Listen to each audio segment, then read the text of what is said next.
Friends, way back in the prehistoric olden days of the early 1990s, the SUV, well, it wasn't invented, but it became incredibly popular. So much so that in 1997, Mercedes-Benz introduced its own SUV. But somewhere between then and now, the warring tribe to Mercedes, well, they came up with their own interpretation of an SUV, but one with slightly less U. And for reasons completely beyond my understanding, it became very popular. So much so that Mercedes-Benz has come up with their own interpretation of this very strange blend of SUV, but they have blessed theirs with lots of style and even more horsepower.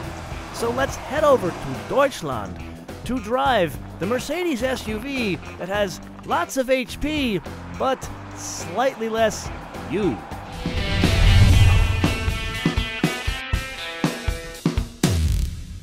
So before we get into the bullets numbers, we need to thank Herr Stefan Wiedmeier because he is the one that hand-built this engine in a Vaterach.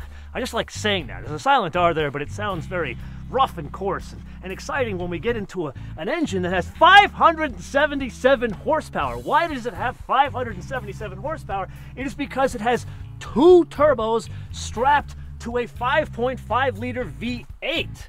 Now, I know what you're thinking. We've seen this engine before, but here it has 561 pound-feet of torque.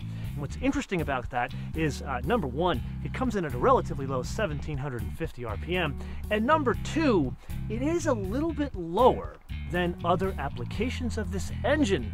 So I think we need to go out and find out how that translates to the roads of southern Bavaria.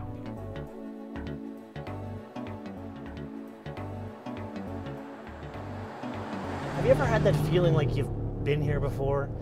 Well, this is one of those instances, because we've driven this engine before, and it was in that, oh, Santa Maria, Madre Dios, that S63 Coupe that we still dream about. But we've already discovered this is down a little bit on torque, but how does that translate to out here on the road? Well, let's just say there is never an instance where you feel flat-footed. Like, for example, let's go around this turn here and downshift to 2, come out with a little power, and the thing just pulls like a freight train. Even with the extra weight of this thing's like almost 5,200 pounds. Let me repeat that, 5,200 pounds, but almost 600 horsepower and 561 pound-feet of torque absolutely get you out of any instance where you feel maybe a little bit flat-footed. So that's totally no surprise, because when you have almost 600 horsepower and 561 pound-feet of torque, let's just say you're not going to be without power. If anything, you've got the same problem Spider-Man has. With great power comes great responsibility. But what Spider-Man doesn't have is an AMG exhaust. Now, I know this is going to sound weird, but let's slow down and downshift and just listen to this.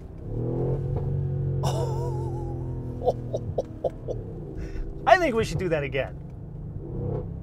It just snarls and burbles and gets angry at you. Your incredibly expensive AMG sport utility vehicle that doesn't have as much utility as the other sport utility vehicles yells at you when you tell it to go slower. And that is a wonderful thing.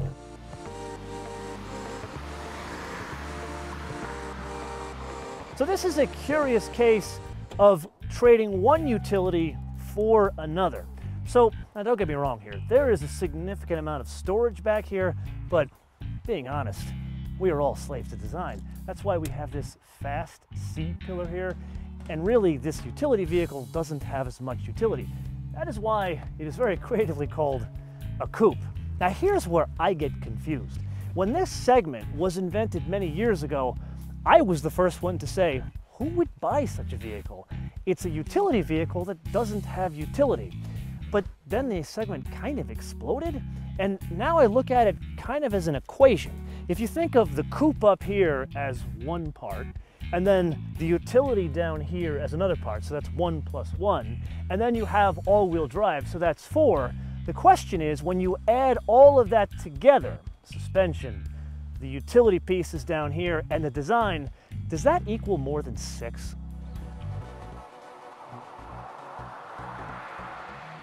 Okay, so I already let the dirty little secret out of the bag that this thing weighs 5,200 pounds, and that is definitely going to have an effect on driving dynamics. But after all, this thing is an SUV, at least from here down. From here up, it's got this sort of coupe look thing about it. And really, if you look at the ass end, it looks just like that S65 coupe that we love so much. But really, there are two things going on here. There's this adjustable dynamic control system here, and there's an adjustable, they call it airmatic, but adjusts more than the air suspension. So let's focus over here. So we've been doing this whole thing so far in Sport Plus.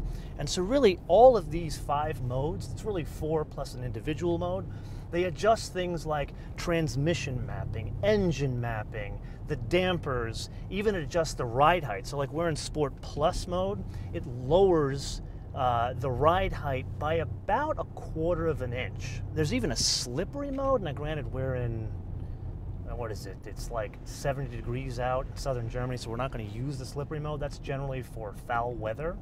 And really that kind of adjusts the transmission mapping so that transmission will start in a higher gear, the ride height goes up, so you can deal with inclement weather a bit better.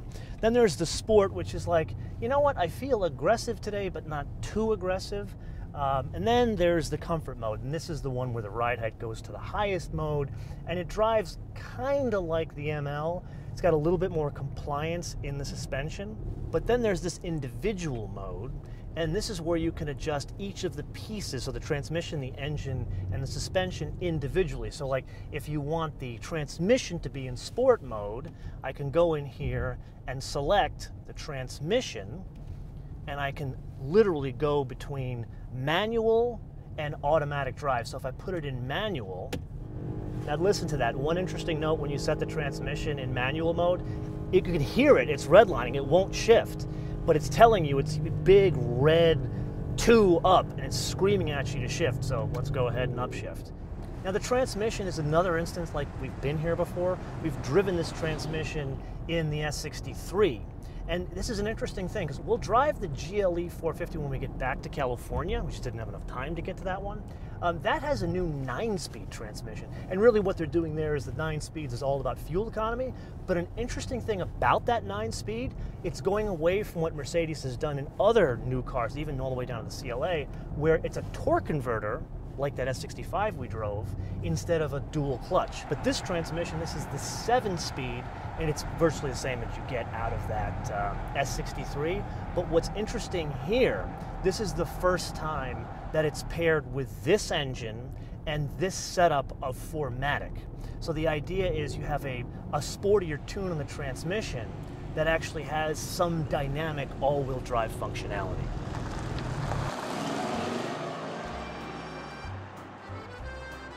Willkommen bei Füssen Bayern. We're driving along the Romantische Straße, otherwise known as the Romantic Road.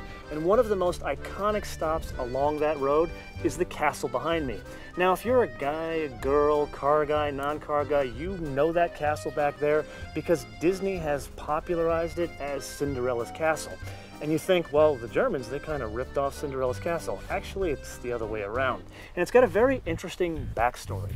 You see, the last king of Bavaria, König Ludwig, he grew up just over those trees over there in a castle called Schloss Hohenschwangau, otherwise known locally here as the Yellow Castle.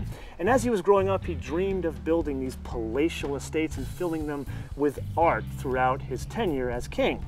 Well, he grew up, he was crowned the king, and he did just that. He bought lots of art, built many different castles around the then state of Bavaria.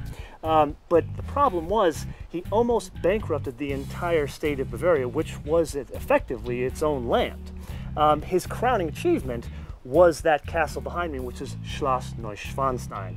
And it was envisioned to be the most luxurious and really the most palatial of palatial estates. But there's 2 interesting fun facts about it.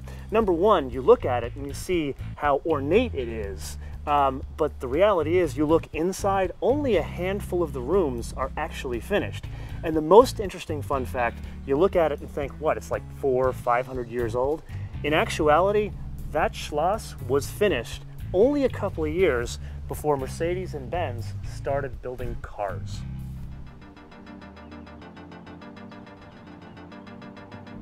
So now let's go back to Sport Plus mode and focus on AMG Ride Control. What is that, you ask? So we already got a bunch of suspension settings and engine and throttle map and all that stuff here. So what do we need this for? This focuses solely on the air suspension and the steering. So I can go between Sport and Sport Plus, and this is completely separate from this dynamic mode here. So the idea is, remember the S65 Coupe that has that curve control thing that we love so much? This is not so much curve control. This adjusts a number of different settings like the dampers, but there's also an active roll bar in the front and the rear, and it stiffens when going around corners. So the idea here is if I want to go into Sport Plus, let's say let's downshift. Oh, I like downshifting in this thing. Let's downshift, accelerate, go up to this curve here. And in Sport Plus, in both AMG Ride and over here in the dynamic setting, basically this thing defies the laws of physics between these two pieces. So the obvious question is, if you have this, what the hell do you need this for? And I think really in practice, this is great and takes the handling and driving dynamics to about 6/10. But by having the AMG Ride Control, yes, you stiffen up the steering, but really by having the active roll bars, it doesn't do the full lean in the turn like the S65, but it gives you more composure over roll, squat, pitch, and dive. And that's really saying something when you consider 5,200 pounds and it's an SUV. So now, yes, this is an incredibly familiar place to be if you know a Mercedes-Benz, but we've talked about in other episodes that Steve Jobs and the folks at Google are pretty much taking over the interior of your car, not just from a CarPlay or Android Auto perspective. It's more of there's an iPad or some sort of tablet sitting on the top of your dash, and this is no exception. But there are two exceptions to this application. Number one, does your iPad have gauges that rev when you have an almost 600 horsepower engine? And number two, do you have a graphical display of what's going on with your almost 600 horsepower engine when it revs that's showing all of the suspension modifications, the G-forces, as well as the squat and dive of your Coupe AMG? So I know I've geeked out about AMG interiors before, but this is a little bit of a different place to be, and that's really for a couple of reasons. Yeah, it's got all of the leather covering and the stitching, and really, this color ain't great. Like, if I were buying this car, I saw the GLE 450 before we left, and it was a red with a very light gray interior, and it had the black on the doors and the dash. Very stunning color combination. This is just blue with a black. We've talked about contrast before, but it really hides the fact that you've got this thick steering wheel, you got the stitching, and even the suede on the headliner. Granted, this thing is missing a sunroof. I don't know why they didn't give us a sunroof here. But notice, you've got the aluminum trim that kind of jets out from the door. It's a nice like 3D touch, like a design detail that really stands out in this over other Mercedes SUVs. Here is kind of the biggest thing. You got this screen here. We talked about this in other cars. It doesn't hide or go away, and at the price level that this thing is, I would really want to see that hide. Because if you look at the S-Class, they hide the screen underneath the binnacle, so it doesn't like, it's not in your face. Where here, they've done all this beautiful work on the dash, and the design work is pretty cool. I would love to be able to have this go away and just look at like almost it's like borderline Swedish furniture design, not so much German Bauhaus. And then last but not least, I know we've geeked out about the Burmester stereos and how much we love the speaker grills on those things.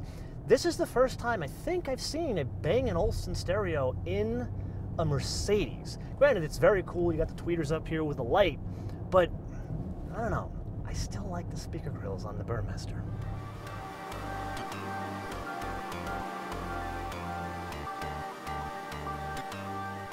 So in summary, what do we got?